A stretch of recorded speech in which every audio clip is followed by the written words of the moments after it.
It's 2 a.m. You're lying in bed doing mental math that doesn't work out. You've got a good job. You make decent money. You're not stupid with cash. And yet here you are, quietly panicking about whether your rent and your credit card minimum can both clear this week without you having to move money around. Again, that's not a you problem. That's a trap problem. Here's what nobody tells you. Your generation isn't going broke from one catastrophic mistake. You're going broke from 10 completely normal decisions running at the same time. The car payment that seemed reasonable. The apartment everyone said you deserved. The subscriptions you forgot about. The buy now, pay later balances that just stacked. Each one feels fine in isolation. Together, they're quietly draining everything you should be building. I'm gonna walk through every single trap. Not to lecture you, but because you can't escape something you can't see. Once you see these, you can't unsee them. Let's go.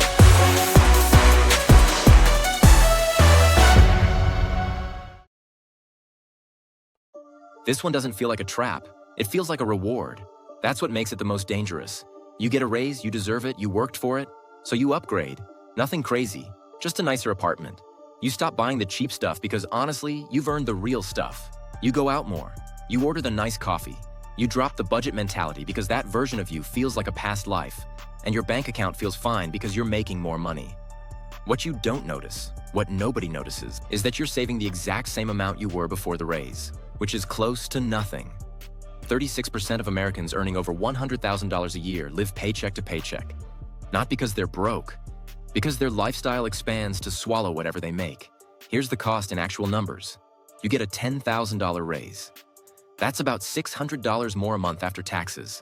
If you absorb that entire raise into lifestyle upgrades instead of saving it, you just gave up $250,000 over 30 years at 8% returns. Not from one bad investment, not from a scam, just from letting your lifestyle notice the raise arrived. Every time your income goes up, save at least half before you get used to having it. The other half? Live your life. But that first half is the difference between building something real and just being busy. The people who actually build wealth don't upgrade their life every time their paycheck does. They upgrade their investments instead. Picture the parking lot at any mid-sized tech company, full of cars that cost more than their owners make in half a year, financed over terms longer than most relationships last. The average new car payment right now is $772 a month, and 20% of buyers are committing to over $1,000 a month on something that loses 20% of its value the second they drive it off the lot. To make those numbers feel manageable, loans have stretched. The average term is now 69 months, 5.5 years. 21% of loans are running 84 months, 7 full years. You will be making payments on this car when it's a 7-year-old car. Here's the trap inside the trap. By 2024, nearly 25% of people trading in a vehicle owed more than the car was worth. Underwater by an average of $6,000. So what do? Roll that negative equity into the new loan. The payment resets. The debt doesn't. You never actually own anything.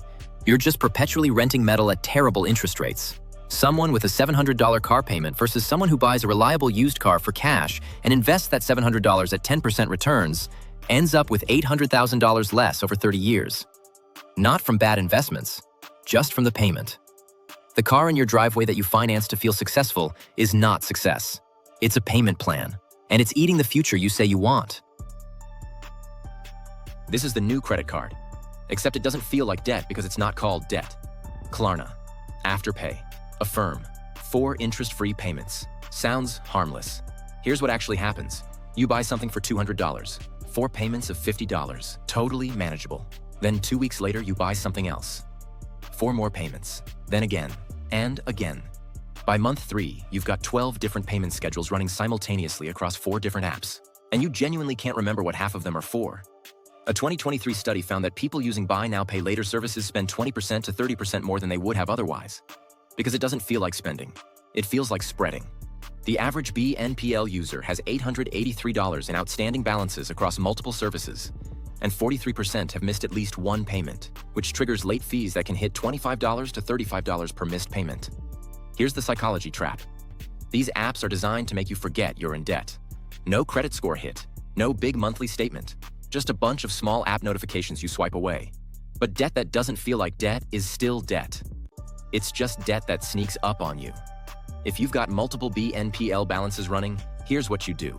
List every single one. Add up what you actually owe. Then pay them off smallest to largest and delete every single app. You are not being responsible by spreading payments.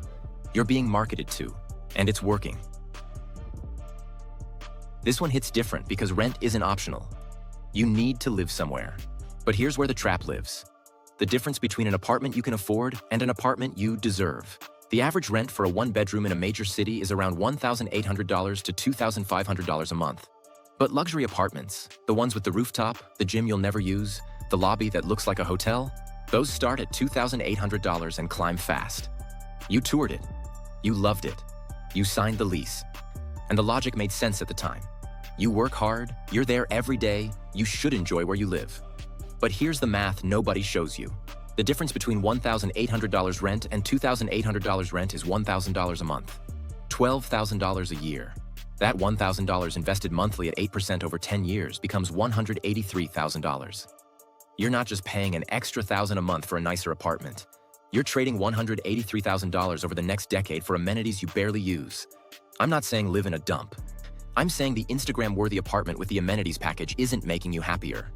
Research from Princeton found that beyond a baseline of safety and comfort, housing quality has almost zero correlation with life satisfaction. You know what does correlate? Financial security, options, not being stressed about money. That luxury apartment is selling you a feeling. Make sure the feeling is worth 6 figures. Quick question. Before you hear the next sentence, guess your monthly subscription spending. Got a number in your head? The average consumer estimates $86 a month. The actual average is $219. People underestimate by more than 2.5 times. Here's a realistic stack. Netflix, Spotify, Disney+, Amazon Prime, YouTube Premium, iCloud storage, a gym membership you haven't used in 4 months, a meditation app that auto-renewed from a free trial. That's $180 a month before you've added the random ones you completely forgot exist. $180 a month is $2,160 a year. Invested at 8% over 20 years, that's $106,000 for stuff you're mostly not using. But here's the trap that's even more expensive. Social media comparison spending. Research confirms that when people see their peers doing something, vacation, restaurant, purchase, they immediately increase spending on visible things to match. Instagram has turned what used to be neighborhood-level comparison into a real-time global one. Here's what you need to understand. Most of the people you're keeping up with can't afford what they're posting. That friend's vacation? Credit card at 22% still being paid off. The coworker's new car? 7-year loan underwater on the trade-in. The influencer's lifestyle? Sponsored, rented, or financed. Everyone is financing the appearance of prosperity. Nobody posts their credit card statement next to the beach photo. 63% of consumers say emotions drive their purchases. Know what the average person spends $280 a month on unplanned impulse purchases? $3,360 a year. Over 20 years at 7%, that's $138,000. Pull up your bank statement right now. Count the subscriptions. Count the impulse purchases. You will find something that surprises you.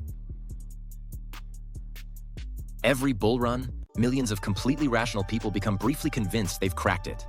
Crypto, meme stocks, NFTs. The thing everyone's talking about on Twitter that's definitely going to the moon. Here are the numbers. 90% of day traders lose money. The average active trader underperforms the market by 6.5% annually. A study of retail crypto investors found that the majority lost money on Bitcoin over a 7-year period. A $10,000 in GameStop at the 2021 peak was worth $1,500 a year later. That same $10,000 in an S&P 500 index fund became $14,000. The boring thing won. The boring thing keeps winning. I know this sounds like boomer advice. Just buy index funds. But here's why it matters for your generation specifically. You've got 30 to 40 years until retirement. That's the longest investment timeline in history. You have time as a weapon that older generations don't. And you're spending it gambling on coins that a TikTok account with 50,000 followers told you about. The people getting rich off crypto are the ones selling you the dream, not the ones buying the coins. Put your money in a boring index fund. Set automatic contributions. And then go build income in the real world. That's the play. Let me introduce you to Alex, 27 years old, $65,000 salary at a tech job. By all accounts, doing fine. After taxes, Alex takes home about $4,100 a month. Rent for the nice apartment with the rooftop? $2,200. Car payment on the financed SUV, $650. BNPL payments across Klarna, Afterpay, and Affirm, $280. Subscriptions, streaming, gym, apps, $185. Minimum credit card payments, $150. Student loan payment, $220. Groceries, gas, insurance, phone, $700. That's $4,385 in fixed monthly costs on $4,100 take-home pay. Alex is negative $285 a month before buying a single thing for fun, before going out, before emergencies, before saving anything. This is not a story about someone being irresponsible. This is a story about someone who said yes to every normal thing. The apartment everyone said they deserved. The car the dealership approved. The payment plans that felt harmless. The subscriptions that auto-renewed. Every single decision was individually justifiable. Together, they don't work. And Alex is not unusual. Alex is the median. Here's the part that should change everything. If Alex moved to a $1,500 apartment, bought an $8,000 used car for cash, killed the BNPL accounts, and cut subscriptions to $50, Alex would have $1,200 a month to invest. Same job, same life, different choices. $1,200 a month invested at 8% for 30 years is $1.8 million. The difference between financial independence at 57 and working until 70 is just refusing to do the normal things. Here's what ties all of this together. None of these traps require you to be reckless. Most of them require you to be completely, entirely normal. Because normal right now means 62% of workers living paycheck to paycheck.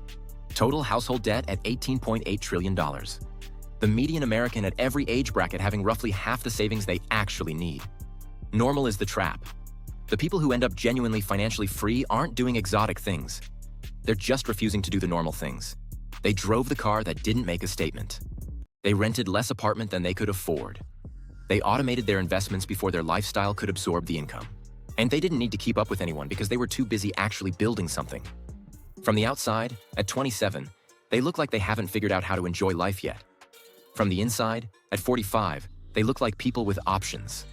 And options, the ability to choose your work, your time, your life, are what money is actually for. You don't have to fix all of this today. Pick the trap that stung the most when you heard it. The one where you thought, okay, that one's me. Start there. That's where your version of the story changes. So that's the reality. The traps aren't dramatic. They're normal. And normal is expensive. But here's the good news. Once you see them, you can't unsee them. And once you can't unsee them, you can choose differently. If this hit, subscribe. I break down money, side hustles, and building wealth without the BS every single week. Drop a comment. Which trap got you? I want to know where people are actually at. See you in the next one.